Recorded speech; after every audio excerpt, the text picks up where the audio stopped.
স্বনির্ভর বাংলাদেশ গঠনের সকল বাধা মোকাবেলা করে খাল এবং নদী খননের বিষয়ে দেশের মানুষকে প্রত্যাশা পূরণ করা হবে বলে জানিয়েছেন পানি সম্পদ মন্ত্রী শহীদ উদ্দিন চৌধুরী আনি। বিকেলে লক্ষ্মীপুরের সি খালের খনন কার্যক্রমের উদ্বোধন করেন তিনি। এরপর জানান, তারেক রহমানের নেতৃত্বে জিয়াউর রহমানের অসমাপ্ত কাজ সম্পন্ন করা হবে। বর্তমান সরকার কৃষি খাতের উন্নয়নেও কাজ করছে বলে জানান তিনি। অনুষ্ঠানে বক্তারা বলেন, 12.6 কিলোমিটার সি খালের পুনর্খনন শেষ হলে 4 ইউনিয়নের লক্ষাধিক মানুষ এর সুবিধা পাবেন।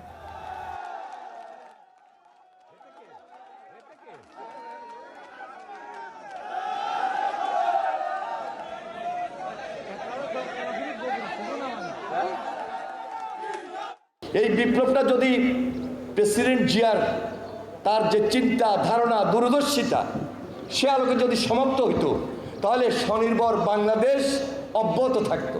যত বাধা থাকুক, যত দোকান অবকাঠামো গড়ে উঠুক, খালের মধ্যে বাঁধ সৃষ্টি করা হোক, কোনো কিছুই থাকবে না। খালের গতিতে চলবে, প্রবাহের গতিতে থাকবে।